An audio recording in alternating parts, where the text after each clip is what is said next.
প্রিয় দর্শক, আপনাদেরকে স্বাগত জানাচ্ছি গ্রামীণ ফোন জিরো আওয়ারে। আপনাদের সঙ্গে রয়েছে আমি রাহুল রাহা এবং আমাদের সঙ্গে আজকে অতিথি হিসেবে উপস্থিত রয়েছেন শিক্ষক, কলামিস্ট এবং রাজনীতি বিশ্লেষক মোহাম্মদ আরাফাত। আরাফাত, আপনাকে স্বাগত জানাচ্ছি আমাদের অনুষ্ঠানে। খুব স্বাভাবিক প্রসঙ্গ, কোনো ক্রমে আমরা হরতাল এবং হরতালের যে মূল কারণ ইলিয়াস আলী নিখোঁজ হয়ে যাওয়া, এই প্রসঙ্গের বাইরে খুব যেতে পারবো বলে মনে হচ্ছে না। সেটি আমাদের আলোচনার বিষয়। প্রিয় দর্শক, তবে একটু শিরোনাম দেখে নিয়ে তারপর আলোচনা। সেটি হচ্ছে যে ইলিয়াস আলী নিখোঁজ হয়ে যাওয়া, তারপর জিডি থানায় মামলা না হয়নি সেটাতে, তারপর পুলিশের অ্যাকশন বা র্যাবের অ্যাকশন, ইলিয়াস আলীর স্ত্রীকে নিয়ে অভিযানে যাওয়ার খবর, আবার সেটি না যাওয়ার প্রত্যাখ্যান করে সেই খবরটি ইলিয়াস আলীর স্ত্রীর পক্ষ থেকে। সমস্ত মিলে ঘটনাগুলো মিলে আপনার কাছে আইন শৃঙ্খলা বাহিনীর তরফ থেকে যদি বিবেচনা করেন, তা আপনার কি মনে হচ্ছে আর on right track to trace out Ilias Ali, dead or alive? আসলে গত কয়েকটা দিন আমাদের জাতীয় জীবনে আমি বলবো যে ইলিয়াস আলীর নিখোঁজ হয়ে যাওয়ার ঘটনাটা যেভাবে প্রভাব ফেলেছে, এবং আমরা সবাই কম বেশি এই বিষয়টি নিয়ে উদ্বিগ্ন। এবং আপনি যে প্রশ্নটি করলেন, যেহেতু আসলে হচ্ছে কি যে যেভাবে আলোচিত হচ্ছে, সমালোচিত হচ্ছে বিভিন্ন ফোরামে, বিভিন্ন প্ল্যাটফর্মে, রাজনীতিতে, গণমাধ্যমে, তাতে করে হয়েছে বিভিন্ন জায়গায় বিভিন্ন ধরনের ইনফরমেশন আসাতে কিছুটা কনফিউজ হয়েছে অ্যাপারেন্টলি। তবে আমি যেটা মনে করি যে পার্সোনালি আমি যেটা মনে করি যে সরকারি তরফ থেকে র্যাব বলেন, পুলিশ বলেন, বা যে আইন শৃঙ্খলা রক্ষাকারী বাহিনী আছে, স্পষ্টভাবে আমার কাছে খুব একটা প্রতীয়মান হচ্ছে না যে তারা কোনোভাবে এটাকে ম্যানিপুলেট করা বা এটাকে লুকিয়ে রাখার কোনো একটা প্রচেষ্টা নিচ্ছে, বা এটাকে অন্য খাতে প্রবাহিত করার কোনো প্রচেষ্টা নেওয়া হচ্ছে। কিছু কিছু জায়গায় হয়তো ব্যর্থতার কিছু চিহ্ন থাকতে পারে, যেটা আছে। আমরা জানি আমাদের আইন শৃঙ্খলা রক্ষাকারী বাহিনীর মধ্যে বা র্যাব, এগুলোর মধ্যে অনেক কিছু ঘাটতিও তো আছে। এনাফ রিসোর্সের অভাব আছে, ইকুইপমেন্টসের অভাব আছে, একেবারে মডার্ন টেকনোলজির অভাব আছে। তারপরে যে চেষ্টাগুলি করা হচ্ছে এখন পর্যন্ত আমার কাছে প্রতীয়মান হচ্ছে না যে সাধারণত যেটা হয় না যে পলিটিক্যালি মোটিভেটেড এই ধরনের কিছু কিলিং হয়, যেটা আমরা নিকট অতীতে দেখেছি, আমাদের দেশেই হয়েছে, এবং সেই কিলিংয়ের পরে নতুন গল্প সাজানো হয়, এটাকে পুরো গল্পটাকে ডাইভার্ট করে মানুষের অ্যাটেনশন অন্যদিকে নিয়ে যাওয়া হয়। এখন পর্যন্ত স্টোরিটা যেখানে ডেভেলপ করেছে, আমি কালকের কথা বলতে পারবো না বা ইন ফিউচারে কি হবে, এই মুহূর্ত পর্যন্ত আমি সন্দেহ করছি না। আমি বেনিফিট অফ ডাউটটা দিতে চাই এবং পজিটিভলি নিতে চাই। জিনিসটা হচ্ছে কি, কারণ আপনি ওয়েস্টার্ন ওয়ার্ল্ডে যদি যান, যেটা আমি বলি যে সরকার যদি একটা কথা বলে, ফেস ভ্যালুতে সত্য হিসেবে, পজিটিভ হিসেবে মানুষ নেয়, এবং সেটাকে মিথ্যা হিসেবে নিতে গেলে সেটা মিথ্যা প্রমাণিত হতে হয়। সরকার যে প্রচেষ্টা করছে এটাই তো হওয়ার কথা। তা আমাদের এখানে যেটি হচ্ছে, আমরা আগে সন্দেহটা করি, আগে আমরা মিথ্যা হিসেবে নিই, সত্য প্রমাণিত হতে হয়। তো এই একটা মনস্তাত্ত্বিক জায়গায় আমরা চলে গেছি। বাট আমি পার্সোনালি বলবো যে আমি ভাবতে চাই, বিশ্বাস করতে চাই যে যথেষ্ট চেষ্টা করা হচ্ছে খুঁজে বের করার জন্য। যদি না আমি কোনো ওই ধরনের কোনো সুস্পষ্ট কোনো ইঙ্গিত তাদের কাজকর্মে এবং কথার মধ্য দিয়ে দেখি, যেখানে আমার মনে হবে যে তারা আসলে এটাকে ম্যানিপুলেট করা বা ডাইভার্ট করার চেষ্টা করছে। সো এখন it is too early to make a comment on this, যেটা আমার পার্সোনালি মনে হয়। একই সাথে আমি একটা জিনিস বলবো যে এই যে ঘটনাটি ঘটলো, এটি আসলে দায়িত্ব কিন্তু সরকারের। কারণ একজন এক্স এমপি, এবং সম্ভবত উনি এই পার্লামেন্টে কি এমপি আছেন, এক্স এমপি ছিলেন এবং সিলেটের বিএনপির জেলা বিএনপির সভাপতি। তো এরকম একজন রাজনৈতিক ব্যক্তিত্ব, তার পক্ষে বিপক্ষে বিভিন্ন ধরনের কথা আছে, আমরা বিভিন্ন জায়গায় দেখছি। But what ever it is, এইভাবে হুট করে উধাও হয়ে যাওয়া, এটি কিন্তু গণতন্ত্রের জন্য কোনো শুভ সংবাদ নয়।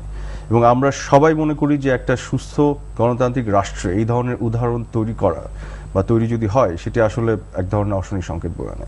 তো এখানে সরকারের যেটা আমি বলবো, আমার যেটা মনে করি আমি, যাদের সর্বাত্মকভাবে প্রচেষ্টা নেওয়া উচিত, তাদের সর্বোচ্চ শক্তি দিয়ে এখানে নামা উচিত, যে এই বিষয়টিকে এক ধরনের ফয়সালা করা, এক ধরনের সলিউশনের দিকে নিয়ে যাওয়া। কারণ এটি তাদের নিজেদের স্বার্থেই করতে হবে।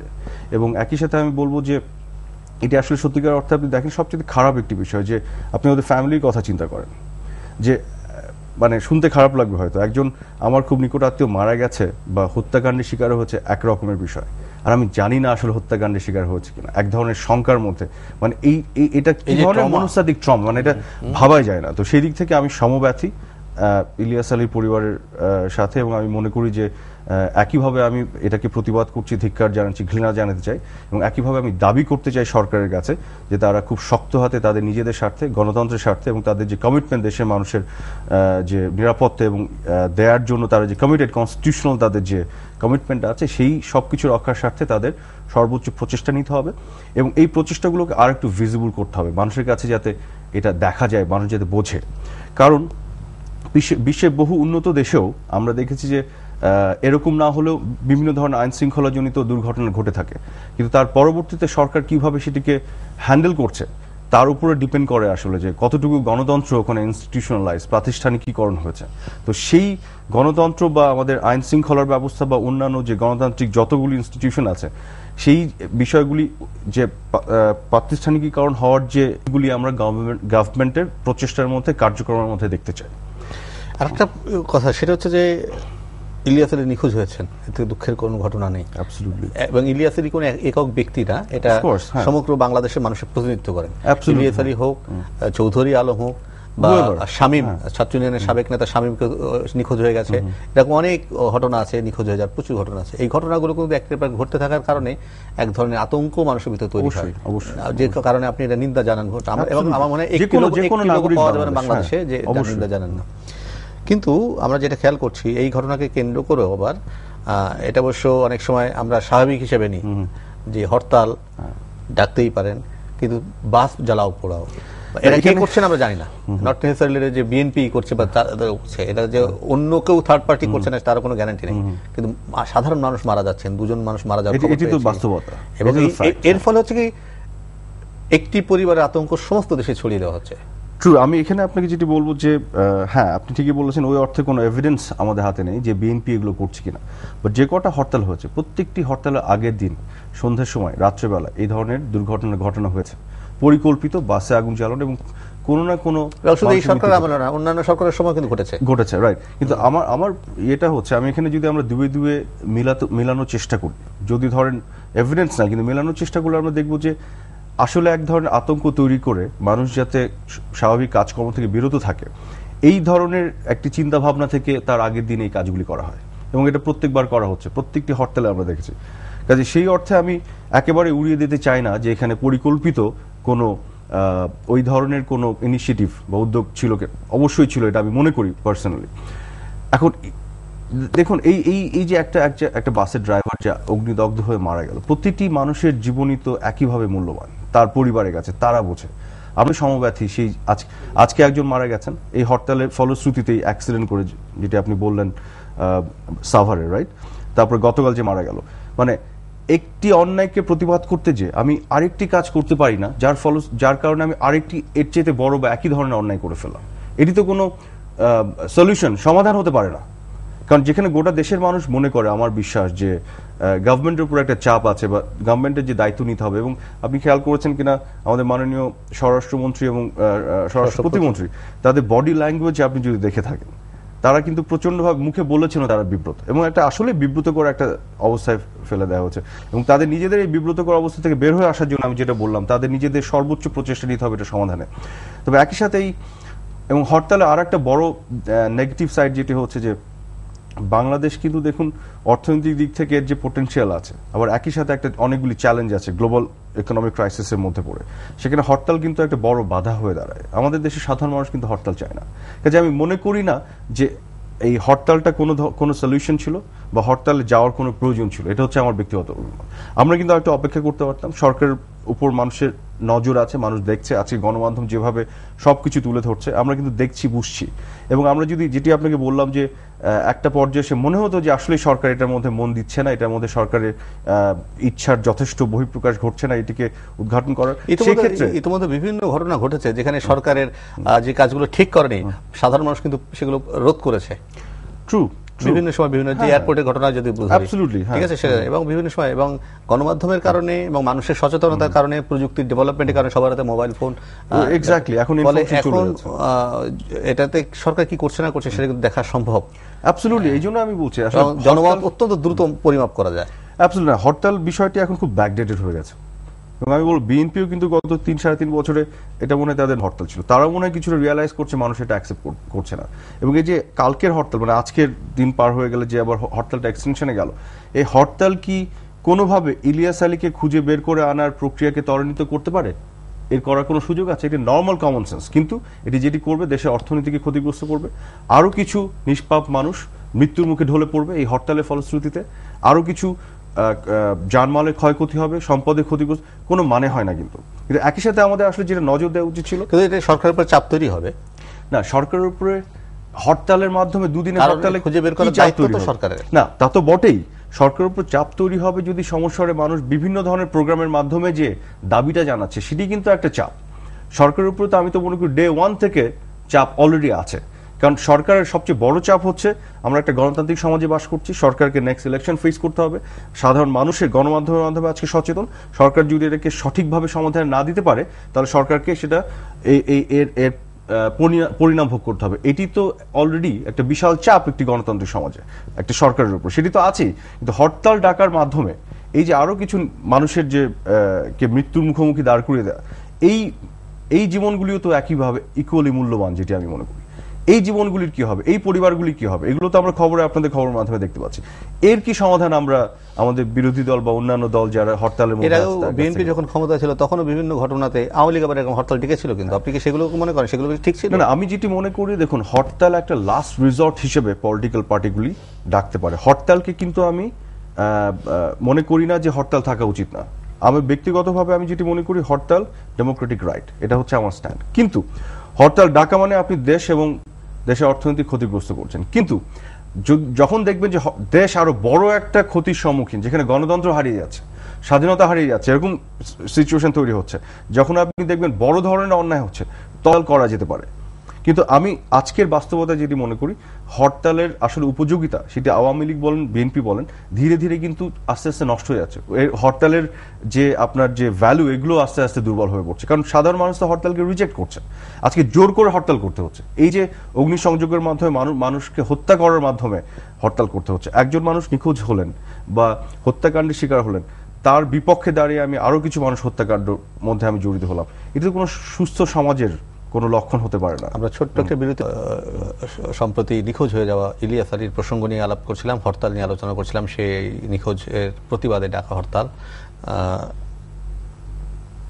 তদন্তের ব্যাপারটি আমি একটু বলতে চাই। সেটি হচ্ছে যে আমরা দেখেছি যে অতি সম্প্রতি গুলশানে যে একজন গৃহবধূ খুন হলেন, 24 ঘন্টার ভিতর খুনিকে ধরা গেল। এই যে একটা শিশুকে অপহরণ করে নিয়ে গেছিল ডাকাতি করতে, সেই শিশুটাকে উদ্ধার করা গেল। এগুলো পুলিশের সফলতা। কিন্তু সাগররুনির ঘটনা এতদিনে উদ্ধার হলো না।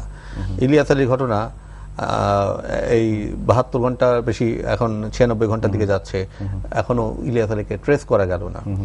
প্রযুক্তি তো অনেক উন্নত হয়েছে, আমরা শুনেছি মোবাইল ট্র্যাক করা যায়, সে করা যায়, সিগন্যালিং এই করা যায়, নানা রকম।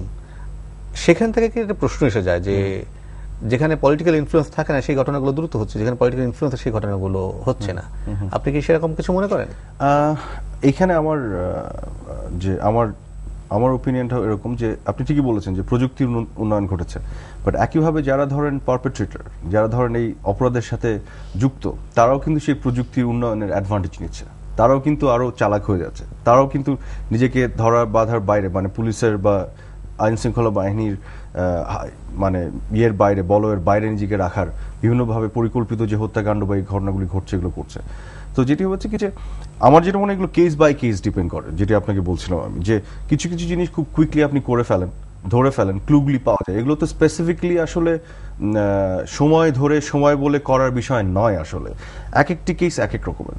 কোথাও আপনি কোনো ক্লু পেলেন এবং সেই ক্লু পাওয়ার মাধ্যমে আপনি সেখান থেকে সূত্র ধরে একটি বিষয় বের করে ফেলেন। কখনো কখনো হয়তো সেই জিনিসগুলি একেবারে এমনভাবে অনুপস্থিত, যেমন বিশ্বের অন্যান্য দেশেও, উন্নত দেশগুলোতে অনেক এই ধরনের কেস আছে যেগুলো ধরেন 1 বছর 2 বছর 3 বছর 4 বছর পরে উদ্ঘাটন করা গেছে। এরকম হয়েছে, কিন্তু এরকম যে নজির নেই সেটা না, এবং যেগুলোর সাথে পলিটিক্যাল কোনো ধরনের কোনো সম্পৃক্ততা ছিল না।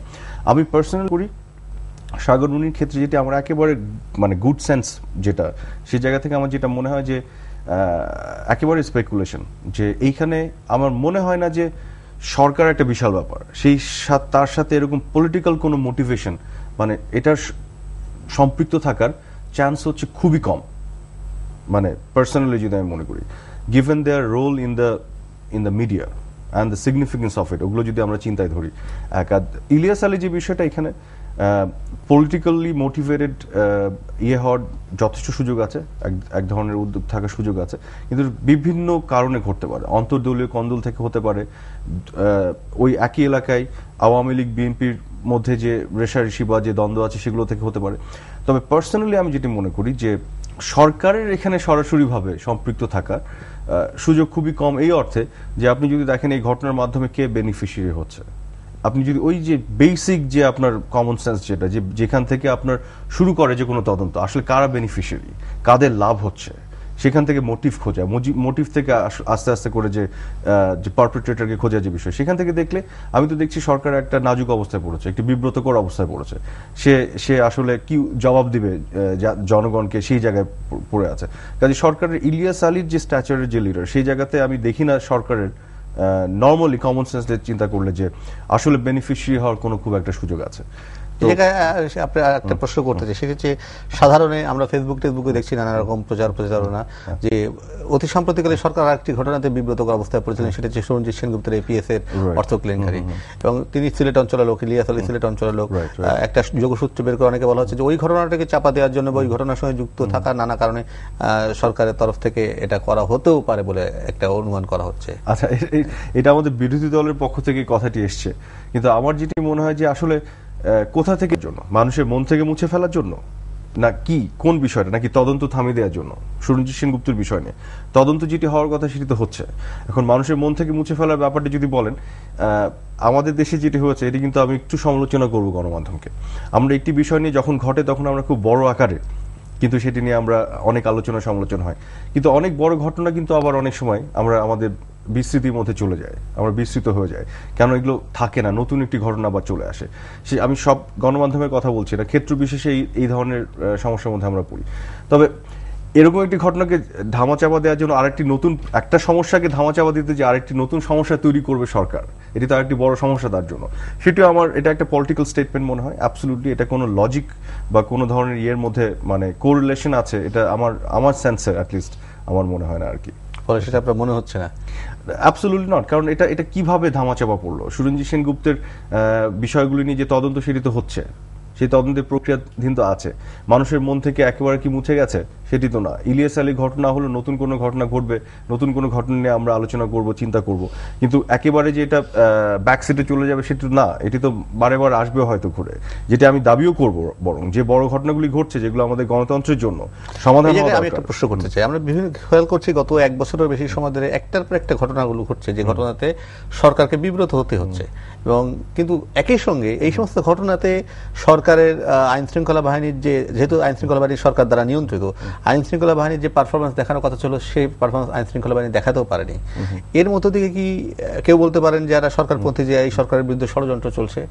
আবার যারা সরকার সমালোচক তারা বলতে পারেন যে আসলে আইন শৃঙ্খলা বাহিনী রাষ্ট্রের পরিচালনা বিভিন্ন অঙ্গ প্রত্যঙ্গ, তারপর সরকারের যথাযথ নিয়ন্ত্রণ নেই, সে কারণে সরকার এগুলো বের করতে পারছেন। দেখুন, একটা জিনিস হচ্ছে কি যে এই ধরনের স্পেকুলেশন করে পলিটিক্যাল রেটরিক্স বলা সহজ বোথ সাইডে। একটি হচ্ছে সরকারের বিপক্ষে ষড়যন্ত্র হচ্ছে এই জন্য পারছে, আর একটি হচ্ছে সরকার নিজেই এগুলো করছে বিরোধী দলকে দমন পীড়নের জন্য। কিন্তু এইসব কথাগুলি বলতে গেলে আমরা বাস্তবতার বাইরে চলে যাই, আমরা কিন্তু বাস্তবসম্মতভাবে রিয়েল প্রবলেমটা অ্যাড্রেস করতে পারি না। আসলে কোথায় আমাদের সমস্যা, আমাদের যেটা আমি আগেও বলেছি, আমাদের কোথায় সম্পদের সমস্যা আছে, আমাদের পুলিশ বাহিনীতে লোকবলের সমস্যা আছে, ইকুইপমেন্টসের সমস্যা আছে। আমরা তৃতীয় বিশ্বের একটি দারিদ্র পীড়িত দেশ, আমাদের 16 কোটি মানুষ, ছোট্ট একটি দেশে আমরা বসবাস করছি। এই ছোট্ট একটি দেশে পৃথিবীর সবচেয়ে ঘনবসতিপূর্ণ একটি দেশ, সেখানে মানুষের যে সাথে যতগুলি পপুলেশন প্রপোর্শনালি ক্রাইম হবে, সেই তুলনায় আমাদের পুলিশ বাহিনী, র্যাব এগুলো যথেষ্ট আছে কিনা। তো সার্বিকভাবে বাস্তবতা নিরিখে যদি আমরা অ্যাড্রেস করতে পারি সমস্যাগুলি, তখনই হয়তো আমরা একটি সমাধানের পথে এগুলো সম্ভব হবে। না হলে কিন্তু যে পলিটিক্যাল রেটরিক্সের মধ্যে যদি থেকে যায়, সবকিছুতে ষড়যন্ত্র খুঁজতে যাই বোধ হয়ে, তাহলে কিন্তু আমরা সমস্যাগুলি সমাধান করতে পারবো না, বাস্তবতা বিবর্জিত চিন্তা ভাবনার মধ্যে থেকে যাব। তার মানে আমাদেরকে বস্তুনিষ্ঠ আলোচনা করতে হবে, বস্তুনিষ্ঠ রাজনীতি করা প্রয়োজন। অ্যাবসলিউটলি। আপনাকে অসংখ্য ধন্যবাদ আরাফাত, আমাদেরকে সময় দেওয়ার জন্য, আপনার অসাধারণ সুন্দর আলোচনার জন্য। আমরা প্রত্যাশা করি যে, এখনো প্রত্যাশা করি এবং আমরা দৃঢ়ভাবে বিশ্বাস করি যে আইন শৃঙ্খলা বাহিনী সমর্থন হবেন ইলিয়াস আলীকে সুস্থ অবস্থায় ফিরিয়ে আনতে, তাকে তার পরিবারের কাছে ফিরিয়ে দিতে সক্ষম হবেন, তাকে তার যেহেতু তিনি দলের নেতা তার দলের কাছে ফিরিয়ে দিতে সক্ষম হবেন। একই সঙ্গে আমরা প্রত্যাশা করি যেন কোনো বদরুদ্দিনের মতো ড্রাইভার যিনি মারা গেছেন তার মতো পরিণতি যেন কারো না হয়, কারণ একজনের জীবনের বিনিময়ে আমরা যেন আরেকজনের জীবন, একজনের ক্ষতির বিনিময়ে আমরা কারোরই কোনো একটি মানুষেরও আমরা কোনো ধরনের ক্ষতি চাই না। এমন একটি রাষ্ট্র আমরা দেখতে চাই যে রাষ্ট্রের প্রত্যেকটা মানুষের, তিনি রাজনীতিবিদ হবেন এমন না, একটা সাধারণ অতি সাধারণ নিম্ন আয়ের মানুষেরও যে নিরাপত্তা থাকা দরকার, সর্বোচ্চ আয়ের মানুষেরও সেই নিরাপত্তা থাকবে, সর্বোচ্চ ক্ষমতার মানুষের সেই নিরাপত্তা থাকবে, এবং কেউই কোনো প্রকারে কারো দ্বারা ক্ষতিগ্রস্ত হবেন না, তেমন একটি রাজনীতি আমরা প্রত্যাশা করি। সেটি শুধুমাত্র এই অনুষ্ঠানের পক্ষে আমরা যে প্রত্যাশা করি তা কিন্তু নয়, শুধু যে আরাফাতরা প্রত্যাশা করেন, অন্যান্য যারা আসেন প্রত্যাশা করেন, রাজনৈতিক দলগুলো প্রত্যাশা করেন তা নয়, বাংলাদেশের প্রত্যেকটা মানুষ এই প্রত্যাশা করে প্রত্যেক রাজনৈতিক দলের কাছ থেকে। সেই প্রত্যাশা রেখে আজকের মতো শেষ করছি। প্রিয় দর্শক, ভীষণ ভালো থাকবেন।